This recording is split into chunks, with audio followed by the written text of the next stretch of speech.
कुणाच्या बापाची, कुंडलिका आमच्या हक्काची, नाही कुणाच्या बापाची.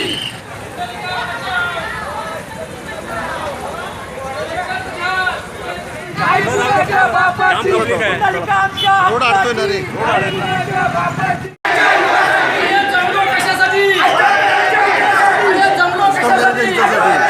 रोहाची कुंडलिका नदी वाचवण्यासाठी आज अनेक रोहेकर एकटवले. रोहेकरांनी राम मारुती चौक येथून निवेदन रॅली काढली. या रॅलीमध्ये महिलांचा सहभाग मोठा होता. चौकातून निघालेली रॅली रोहा शहर बाजारपेठेतून एसटी स्टँड मार्गे रोहा अष्टमी नगर परिषदेच्या दिशेने निघाली. यावेळी अनेक रोहेकरांनी आपले मनोगत व्यक्त केले. कुंडलिका नदीवरील भरावामुळे भविष्यात पुराचा धोका कसा संभवतो याचे विवेचन केले. रोहा नगर परिषदेचे मुख्याधिकारी बाळासाहेब चव्हाण यांना कुंडलिका बचाव संघर्ष समितीतर्फे निवेदन देण्यात आले. प्रथम मी सगळ्यांचं अभिनंदन करतो आणि सगळ्यांना धन्यवाद देतो की रोहेकर नागरिक सगळे खरोखर जागरूक आहेत. आज आपण जो आज सगळे इथे नगरपालिकेवरती मोर्चाच्या स्वरूपात निवेदन देण्याकरता जमलेलो आहोत, त्याचं कारण एकच आहे की ही जी कुंडलिका नदी आहे त्या कुंडलिका नदीमध्ये कुठल्याही प्रकारचं भराव किंवा कुठल्याही प्रकारचं बांधकाम किंवा त्याच्यामध्ये कुठल्याही प्रकारची छेडछाड ही करताच येत नाही. कारण असा हा केंद्र सरकारचा नियम आहे. जर का नदीचे पात्र बदलले किंवा काय केलं तर तो जीवितहानी होते. आपण मोठ्या प्रमाणात बघितलं की उत्तराखंडमध्ये काय झालं, तेव्हा लाखो लोक त्या पाण्याच्या पुरामुळे गेली.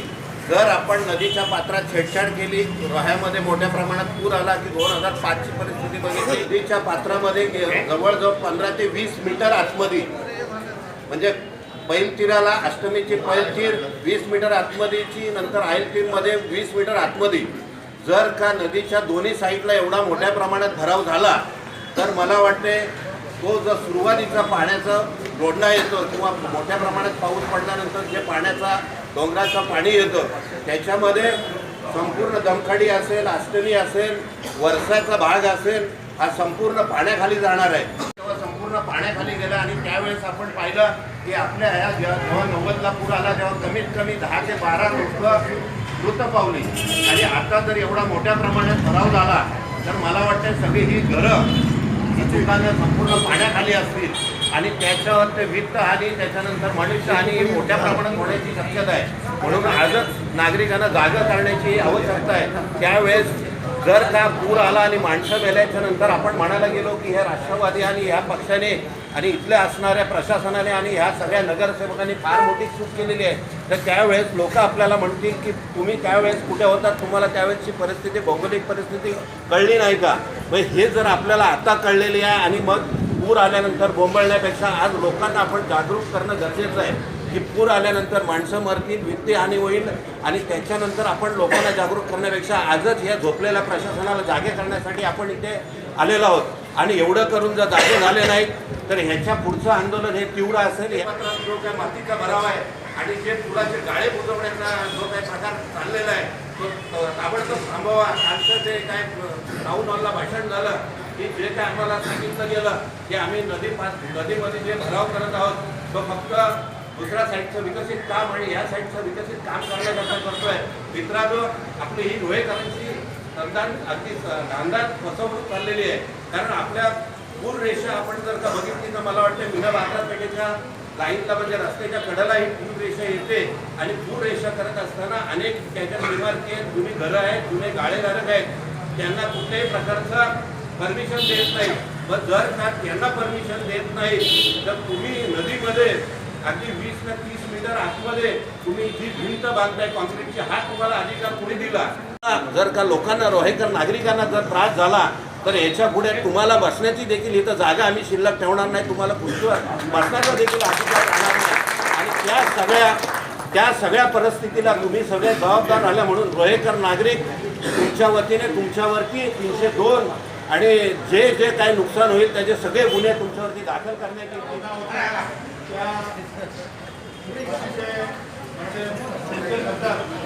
सर्वांचे निर्णय या ठिकाणी मांडल्या आणि सगळ्यांच्याच भावना त्या आहेत. आणि कुठेतरी मला वाटते जर उद्या असं काही नैसर्गिक प्रकार घडला तर तो नैसर्गिक नसेल, हा मानवी बनवलेला मला त्या एक अपघात असेल. म्हणजे ते अपघातापासून जर आपल्याला सावध व्हायचं असेल तर हीच वेळ आहे. आणि आपण जे आज मोठ्या संख्येने सगळेजण उपस्थित आहात, मला वाटतं जर आपले आज जे काय मागण्या आहेत ते जर नाही मान्य झाल्या तर मला वाटते अजून तीव्रतेने आपल्याला हा पाठपुरावा करून हा लढा असाच ठेवावा लागेल. आणि ते ठेवण्याची मला वाटते आपल्या सर्वांचीच तयारी आहे. आणि तेच मला वाटतं या ठिकाणी मला बोलायचं आहे. अधिक मी वेळ घेऊ इच्छित नाही. सीओ साहेब इथे आलेले आहेत, मला वाटतं त्यांना आपण निवेदन देऊ. कुंडलिका आमच्या हक्काची, नाही कुणाच्या बापाची. आमच्या मागण्या मान्य करा, नाही तर खुर्च्या खाली करा.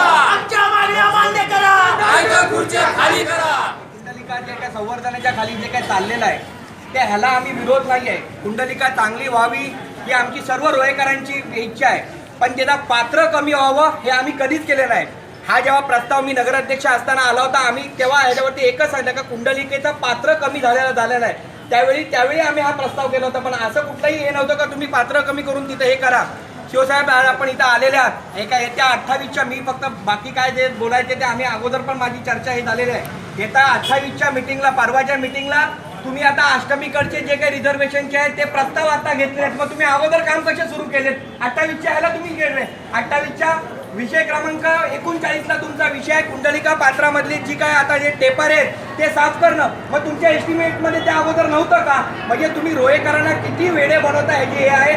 तुम्हाला भविष्यामध्ये कोणी माफ करणार नाही. ह्या सगळ्या गोष्टीमध्ये आपण एक कर्तव्यदक्ष अधिकारी आहात. आपण तरी यांच्या कुणाच्या नादीनं लागता आपण तरी याच्यावरती तुम्ही आता जर ते टेपरे साफ करायला गेलेत तिथं अत्यंत खडखळ आहेत. तुम्ही जर ब्लास्टिंग केली तर समोरच्या पुलाला धोका आहे. त्याच्यामध्ये कुठल्या प्रकारे तुम्ही आपण हे करणार?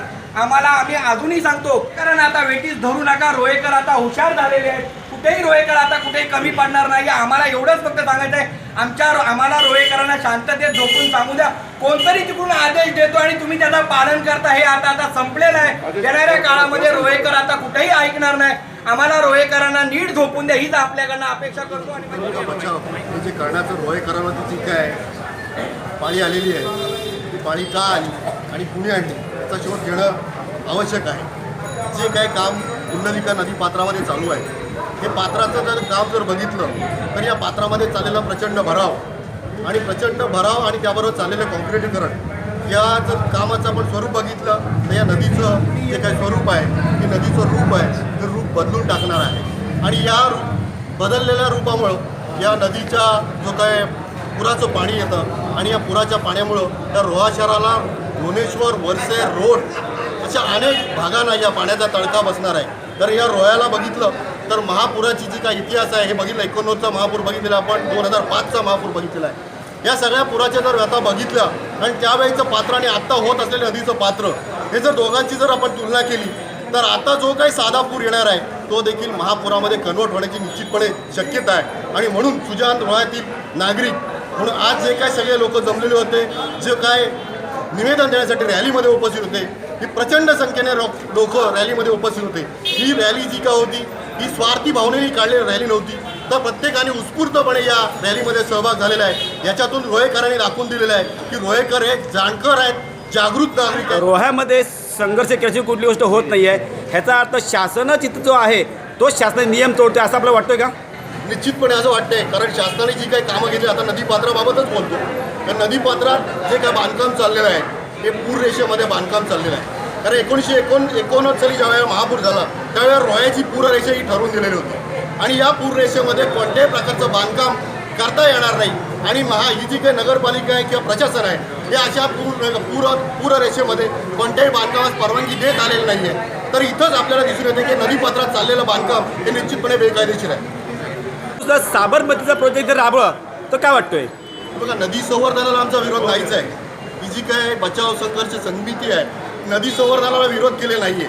नदीचं संवर्धन निश्चितपणे व्हायला पाहिजे. त्यांचा आता एक प्रश्न विचारला, साबरमतीबाबतचा जो का प्रश्न विचारला, साबरमतीचा विकास जर बघितला तर नदीपात्राच्या बाजूची जागा घेऊन विकसित करून तिथं साबरमतीचा विकास झालेला आहे. पण रोह्यामध्ये नाही, नदीपात्रात भराव चाललेला आहे. म्हणून आमचा विरोध की नदी वाचवा, पण नदी आता पाणी पिण्यायुक्त नाही आहे, केमिकयुक्त पाणी आहे. कालच जयंत पाटील सांगितलं आहे की ही नदी प्रदूषित झालेली आहे आणि हा पाणी डायरेक्ट समुद्राला भेटलं पाहिजे.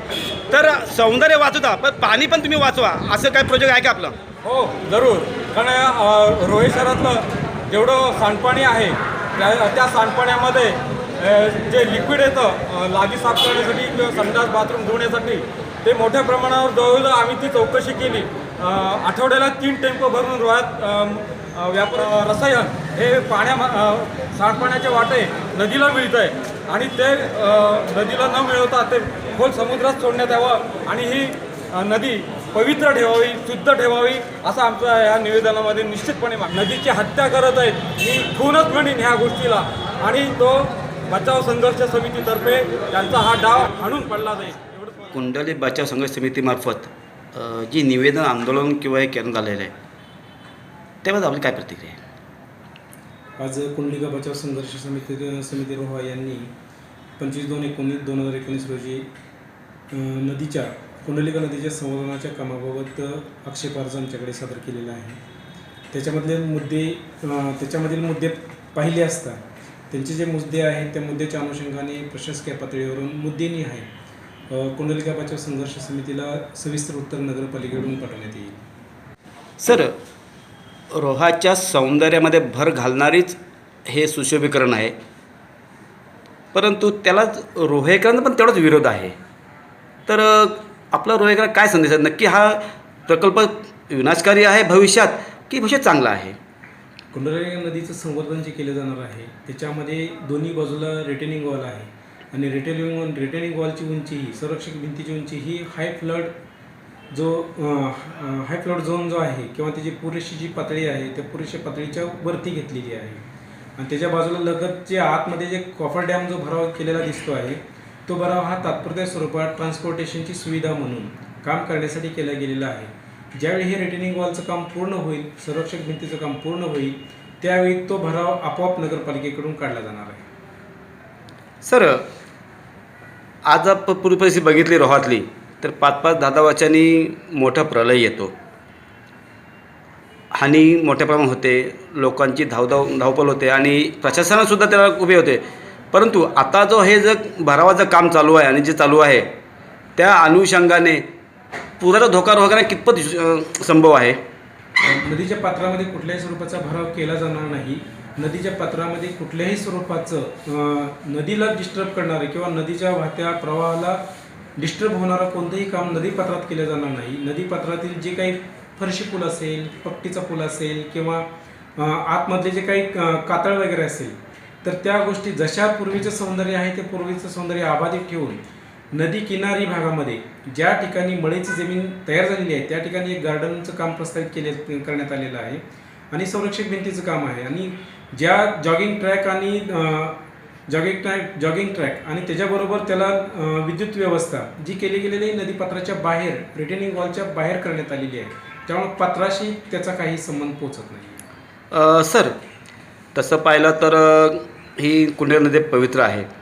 कमानी पूल आहे, धोबीघाट आहे, ती पट्टी आहे, खूप जुनं काम आहे, अजूनही टीका धरून आहे, परंतु पाहिजे तसं तिचं जतन केलं जात नाही. तर आपली काय संकल्पना आहे का ते जतन होईल का सर? धोबीघाट दुरुस्त करण्याचं त्याचं रिपेअरिंग करण्याचं काम आमच्या ह्या कामामध्ये प्रस्तावित आहेच. त्याचबरोबर जे गणपतीचे विसर्जन घाट आहेत ते सर्व विसर्जन घाट चांगल्या पद्धतीने सुसज्ज करण्याचा सुद्धा या माध्यमातून नगरपालिकेचा मानस आहे. कुंडलिका नदी संवर्धन प्रकल्प जो महाराष्ट्र शासनानं मान्यता दिलेला प्रोजेक्ट आहे, या प्रोजेक्टच्या माध्यमातून नगरपालिकेच्या बरोबर अष्टमी आणि रोहा या 2 शहराच्या मध्यातून कुंडलिका नदी वाहते.